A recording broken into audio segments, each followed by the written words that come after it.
Ini saya bikin bentuknya beda. Double klik di sini, kita ganti bentuknya jadi rektangular.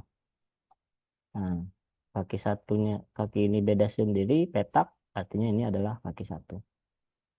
Oke, kemudian kita save dulu pekerjaannya. Oke, oke, jadi ini sudah selesai ya, sudah bisa dikatakan selesai untuk pembuatan PCB library-nya ya untuk komponen LM741 DIP8. Bagaimana cara menggunakan PCB library ini ya? Kemudian kita pindah ke skematik. Nah, ini kan komponen LM741 yang kita buat di pertemuan sebelumnya ya. Maka LM741 ini belum ada referensi bentuk fisiknya. Kalau kalau kita double klik di LM741, nah untuk menentukan referensi bentuk fisiknya itu ada di sini. Ini masih kosong ya. Kita klik di sini, kemudian footprint, klik di footprint. Kita add footprint. Nah, kemudian kita klik di browse, artinya kita cari footprint mana yang mau kita gunakan atau library mana yang PCB library mana yang kita mau gunakan. Nah, biasanya langsung muncul kalau struktur file kalian itu ada project, kemudian skematik dan seterusnya ya, yang seperti saya jelaskan. Kemudian kita ingin pilih yang ini. Nah, kemudian klik OK, OK, kemudian OK. Nah, artinya komponen ini, simbol yang kita buat di pertemuan sebelumnya, ketika nanti dia ditransfer ke PCB, ke layout PCB, nanti dia akan bentuknya seperti ini. Ya, ya, jadi seperti itu. Oke ya, itu untuk membuat komponen TrueHole ya, PCB library komponen TrueHole. Oke, bagaimana seandainya ya kalian sudah buat nih komponen yang mau dibeli itu adalah komponen TrueHole dan sudah buat library-nya. Terus kalian pergi ke tokonya ya, mau beli LM741 yang TrueHole yang kayak gini. Ternyata di tokonya habis ya. Yang tersedia itu adalah komponen SMD misalkan. Nah, ya. Tadi kan komponen LM741 ini ada dua kemasan, 8 DIP dan 8 SOP. Ternyata di tokonya 8 DIP-nya habis. Yang ada 8 SOP. Ya udah, artinya kalian harus belinya komponen ini. Maka sekarang kita buat package untuk kemasan SMD. Oke, kemudian kita lihat lagi di skematiknya. Nah, ini adalah referensi ukuran dari komponen SMD untuk LM741. Nah, kalau kalian perhatikan komponen SMD ini dia flat kakinya ya, flat. Tidak seperti komponen TrueHole tadi, flat. Jadi nanti di bawah sini ini PCB-nya. Nah, kemudian timahnya akan disolder di bagian sini. Artinya sekarang untuk membuat komponen SMD, kita hanya perlu menyediakan pad tanpa ada lubang. Oke. Oke, kembali ke sini dan kita klik di PCB library. Untuk menambahkan komponen di PCB library buatan sendiri ini, ya, kita klik kanan di sini, kemudian kita klik New Blank Component. Ya, sama seperti di schematic library, PCB library juga bisa menampung lebih dari satu komponen. Oke, langkah selanjutnya sama seperti sebelumnya ya. Kita ganti dulu namanya. Klik kanan, komponen properti, misalkan kita ganti LM741 SOP. Artinya kita ingin membuat package atau kemasan atau footprint dari komponen LM741 yang model SMD. Oke. Nah, selanjutnya kita tinggal lakukan editing seperti ketika kita membuat komponen TrueHole tadi. Langkah-langkahnya hampir sama. Place, pad, kemudian kita bisa letakkan di sembarang tempat.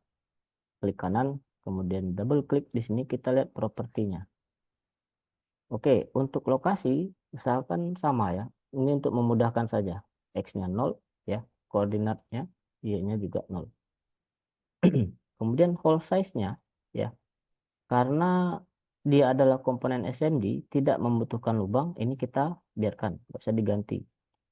Ya, biarkan aja dulu. Nah, ini kita ganti designatornya dulu. Designatornya ini adalah designator misalkan kaki komponen nomor satu.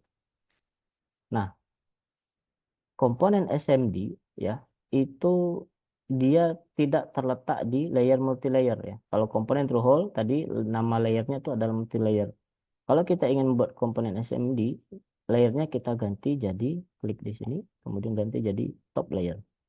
Nah, ketika kita pilih top layer, opsi untuk mengubah ukuran lubang itu sudah jadi nonaktif. Ya, artinya Altium tahu nih, oh ingin membuat komponen yang tidak ada lubang karena posisinya di top layer. Langsung nggak aktif. Nah, langkah selanjutnya kita tinggal ganti ukuran dari padnya tadi. Kita lihat lagi di datasheet. Nah, ini kita bisa lihat. Berarti kan untuk ukuran lubangnya dia perlu eh, panjang dan lebar dari padnya itu. Nah, kita lihat dulu. Nah, di sini ya, ini adalah ukuran dari eh, lebar kaki komponennya ya, bukan diameter. Kalau through hole tadi diameter, ini berarti lebar kaki komponennya. Ya, lebar. Ini 0,41. Oke, ya. Kita ganti berarti lebarnya itu adalah 0,41.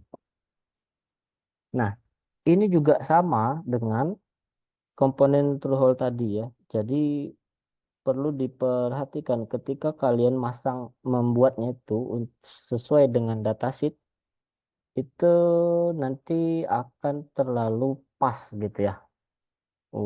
Kaki komponennya itu akan terlalu pas.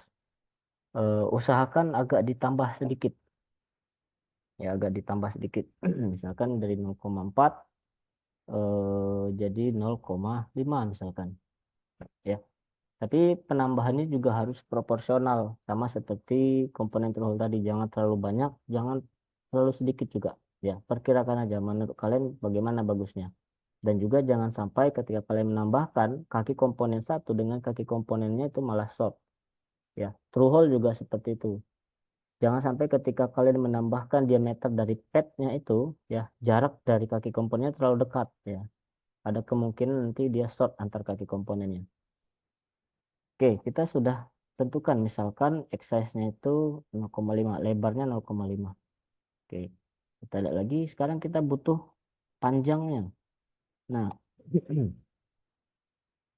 berarti ya panjangnya itu adalah yang ini. Ya, kenapa? Karena kalau kita lihat ini kan tampak belakang misalkan ini adalah tampak atas, ini tampak samping. Misalkan ini adalah tampak ya belakang misalkan ya.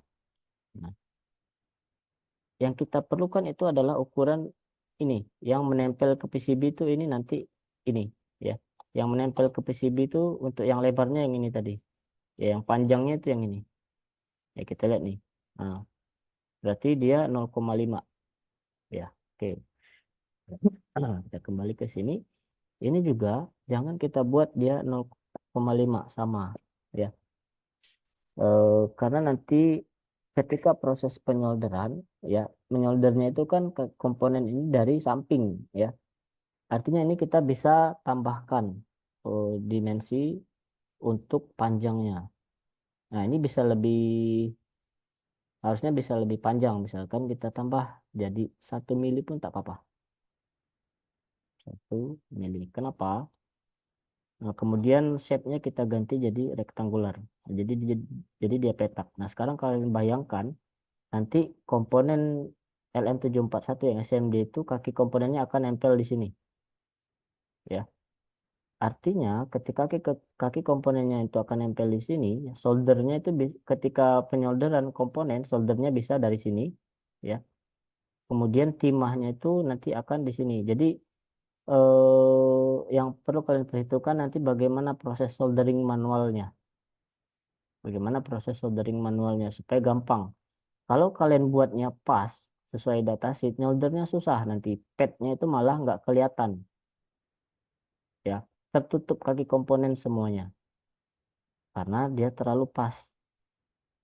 Ya, maka di untuk ukuran panjang dari padnya ini bisa dibuat lebih panjang dari ukuran yang tersedia di datasheet. Oke, kemudian kita klik OK. Nah, sekarang sudah ada satu kaki komponen dengan desainator satu. Nah, langkah selanjutnya sama seperti membuat hole. Sekarang kita butuh jarak dari satu kaki komponen ke kaki komponen yang lain. Di datasheet ini ditunjukkan dengan angka ini. Ya, jarak dari satu kaki komponen ke kaki komponen ini 1,27. Oke. Kemudian ya kita sama seperti itu, kita copy aja, Ctrl C. Kemudian kita tentukan anchor point misalkan di tengah. Kemudian Ctrl V, misalkan kita letakkan di sini.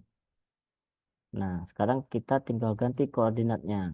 Kalau kita ingin membuat atau memposisikan pad ini secara horizontal dengan pad sebelumnya itu dengan jarak 1,27, ya, maka sumbu X dari koordinat pad ini itu adalah 1,27, kemudian Y-nya 0. Yang lain tidak perlu diganti ya, karena ini menduplikasi. Oh sorry, kita harus ganti desainatornya 2. Ini adalah kaki nomor 2. Klik OK. Nah, langkah selanjutnya kopikan aja, Ctrl C, anchor pointnya di sini, Ctrl V. Oh sorry, ternyata layer yang aktif ini masih top overlay ya, top overlay. Kita pindah ke top layer. Kita klik di objek sini, Ctrl C, kemudian anchor pointnya di sini, Ctrl V, kemudian Ctrl V lagi. Nah, ini kita tinggal ganti desainatornya. Ini berarti 3 dan ini adalah 4. Oke. Nah, kita untuk memastikan kita ukur lagi. So distance ini ke sini 1,27, oke. Ini ke sini 1,27, ini ke sini 1,27. Oke, clear. Klik di clear di bawah sini. Nah, sekarang kita ingin membuat jarak antar kaki komponen dengan kaki komponen yang lainnya secara anggap saja vertikal tadi ya. Nah, berarti itu kalau untuk di komponen SMD ini ditunjukkan oleh bagian yang ini ya, jarak dari tengahnya dari sini ke sini ya. Itu adalah 5,72. Oke, ganti. Nah, ini eh, kita klik objek ini, Ctrl C, kita copy, Ctrl V, kita letakkan di sini. Kemudian kita tinggal ganti koordinatnya. Berarti X-nya 0, kemudian Y-nya berapa tadi? 5,72. Ya, 5,72. Enter. Artinya sekarang sudah ada komponen ya. Sorry, sudah ada pad yang berseberangan dengan kaki satu, yaitu seharusnya ini pad 8. Nah, kita double klik, kita ganti di senternya jadi 8. Klik OK. Nah, ini ya.